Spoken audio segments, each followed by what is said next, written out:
All right. Hello, Rusty. Hello, Shauna. So tell me, how do you think that lesson went today? So I think it went really well, but I think there are things I need to work on as far as standard two of just giving more like alternatives to help people with different learning styles better understand. Um, but overall, I think they really took away like how to use a ruler, the difference between inches and feet and yards. Well, you did incorporate a lot of things that do meet those different diverse learning needs. You had the kids up and moving. They were able to get up and measure things around the room. So those kids who need that kinesthetic kind of movement got it. The kids who needed a manipulative, you had something they were using those rulers in their hands, so that was another good thing for them. Um, you also had the kids talking in pairs, so that's a really good thing. I know your ruler's short, which led to that, but still, when the students can talk in pairs and they can practice with somebody else or see what somebody else is doing, that helps them too. So that was a good addition to have the kids work together for that. So, what are things that you would recommend that I could have added to the lesson to maybe make it a little stronger, either dealing with different learning styles or learning differences, or things just in general that I could add? Well, what I was thinking when I saw you instructing the kids how to use a ruler, what I think would have been really good for your visual learners is to maybe have your dot cam on and put and measure right under your dot cam. Because that way they could have seen, because I know a lot of kids they struggle with where to start a ruler. If you don't know, sometimes they'll put it in the middle of the page. They don't start at the exact edge. They don't really know where to place it to get the measurement. Um, and I think that would have helped your visual learners if you could have done a couple of examples and like modeled for them how to use that ruler on an actual object. They could actually see you line up that ruler and measure that thing. I think that would have been helpful. Yeah, So that's a maybe good point. turning on that dot cam and doing that. Another really, I would have liked them to see like kind of proving their measurement more. So when they were having to measure those objects on paper, there was some like, I think they just had to like circle A, B, C, or D of what they thought. And I don't know if it was a guess or if they knew it. So I would like them to kind of mark the object like they could, so they have their ruler there, but then I want them to draw a line. Okay. Okay, so they can kind of see where it hits that object to make sure that is it really four or is it almost four? So that, yes, they're putting it up there and they're thinking they measured it, but sometimes as soon as they pull it away, it wasn't where it was. So I would like them to kind of mark their object with their ruler. I think that would help them too, and that would help those visual learners as well. Okay. Um,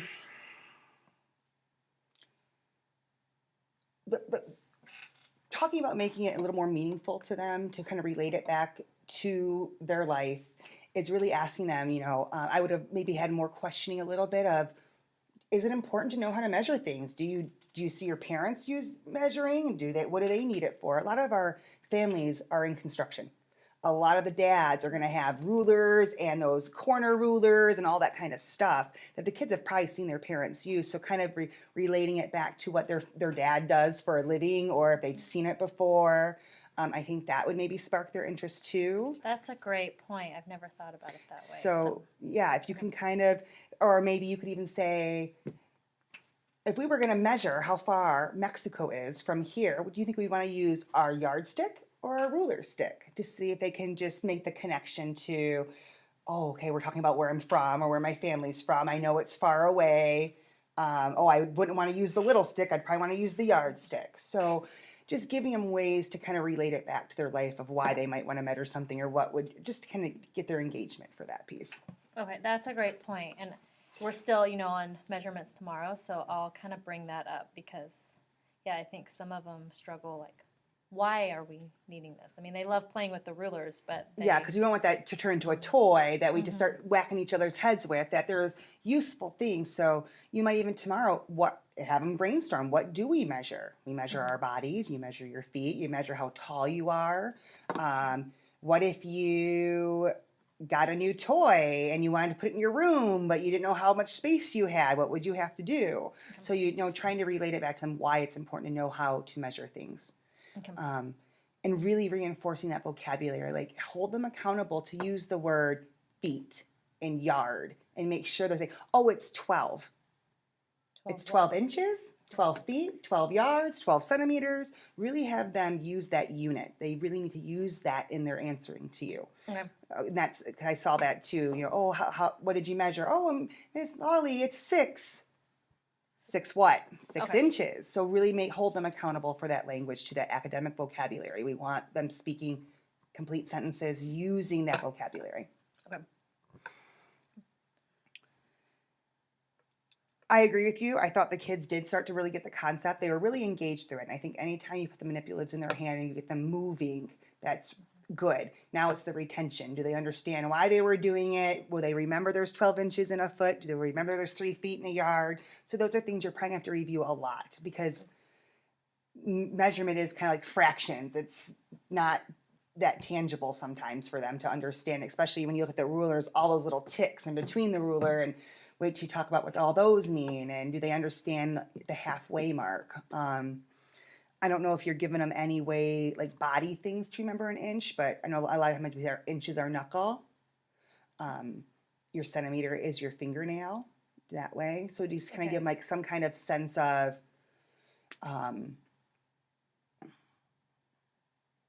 if I don't have a ruler, how can I compare this to something that's I know, you know, that is normal for me. So, because they're gonna wait to get to centimeters and meters and all of that, so they're gonna need some kind of way to like picture it in their mind besides just the tool to measure it with. Like I might say a yardstick is comparable to a baseball bat. Okay. You know, like what could you kind of think in your mind if you don't have a yardstick? What could you kind of think about? Oh, a yardstick, that's about the size of a baseball bat. It's about the size of my little brother. How can you start to think about it so you can relate it to something that you can remember? Okay. Okay.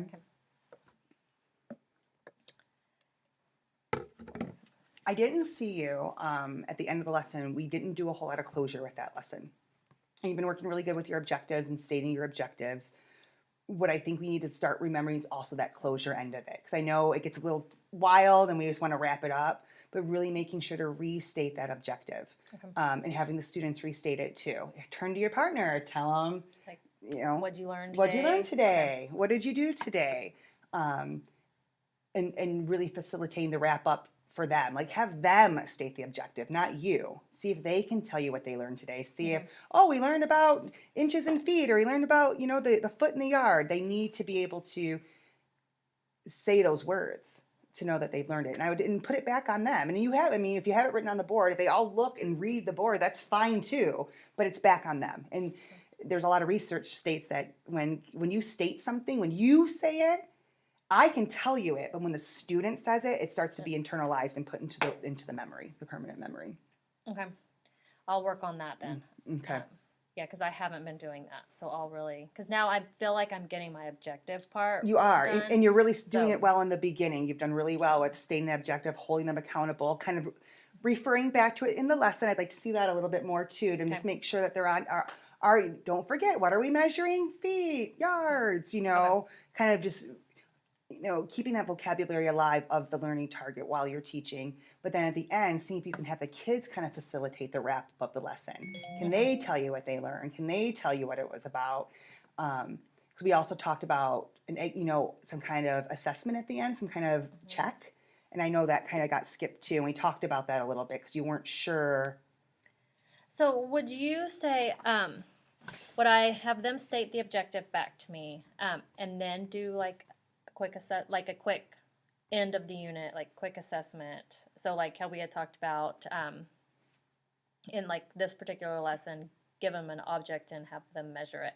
So would I be like, okay, turn and tell your partner, what did you learn today? They tell their partner, state back the objective to their partner, and then they do the quick assessment, and then it's over. Is that kind of like I think you could do that. Yep, you could tell them, do you want to wrap up the lesson? And you can kind of do it two ways. Sometimes, no, I think I really liked you to say the objective at the end and then give them assessment. I think it makes sense, but you could do it the other way. I don't think it depends maybe what you're teaching and how you feel at the moment, but I think you could give them an exit ticket and then have them restate. But I really feel like they should say the objective first and then get their assessment to see, oh, did I meet that? That's what I'm meeting, you know? And I think even if you just did, you could probably do 4 on a page, 6, maybe 6 on a page, just draw a box that they have to measure, write their name on it, they measure it, hold it up when they're ready, and turn it into you, and you can quickly sort who's got it and who doesn't. Okay. Okay. Okay. All right, so I think for what I would like, let's focus on next time. Really making sure you're focusing on the vocabulary of the math lesson, like really bringing that to not only when you're teaching, but holding the students accountable for it. Like really making sure that you're listening for it when they're having those discussions, really holding the kids accountable. Don't let them just give you numbers. Don't let them not speak in a complete sentence if possible, because especially for your ELL learners, that complete sentence thought is very important. And you might have to give them a sentence stem. You might have to say, how many inches was your object? My object was blank inches. Like you might just have to feed that to them a little bit. And it's just that, turning the question into a statement idea. But that complete sentence idea is huge for your ELL learners. And we want our kids speaking in complete sentences. And it kind of forces them to use that vocabulary, which is what we want them to do. Okay. We talked about you staying that, really closing up those lessons a little bit more intently. Like you really think going back to that objective, going back to that target, having the kids kind of that exit ticket is kind of like that self-assessment. Did I make it? Am I able to do what I was supposed to do, what the target was? Okay. So just really, and those have to be planned out. Those have to be a little planned out. I was thinking maybe your whiteboards, I was thinking of a way, I love the whiteboard assessments. They're really easy. The only thing I don't like is, especially with the younger kids, they look at each other's a lot. It's like hard to keep them personal. You have to teach them how to chest their board. They don't. They lay them flat. So that's kind of the harder one to use, but it's just such a nice and quick, easy way. But exactly, it's not always the best to get a true piece of data of what they know. So that's why you kind of do have to think about those exit tickets. And really maybe think about some of those questionings of what are you going to ask them while they're learning? What are some things that I could ask to really to gauge that checking for understanding? Are they really understanding what I'm teaching them? So and those have to be kind of planned as well. They're hard. Those are things we can't think of all the time on the fly. So those are things you really, when you're planning your lessons, how am I going to make sure my students understood this? How will I know at the end if they got it? What am I going to use for some kind of assessment? And what are some questions I can ask throughout my lesson that are really going to show me my students understand what we're doing, or do I need to go back and reteach something? Okay. Really well though, Lolly, Rusty, it's going really well. The kids are interactive. They were engaged. They were up and moving. You were doing things that were getting them out of their seat, that were exciting. They were having a good time. They liked it. And I really like the partner talk. I think that was really important for them too. So, and you started off with your objective well as well. So I can tell you are working on that objective. You're getting them in the beginning. It's becoming more natural, more of a flow for you. And now we just have to kind of progress with it now. Okay? Okay. Perfect. All well, right. thanks. You're welcome.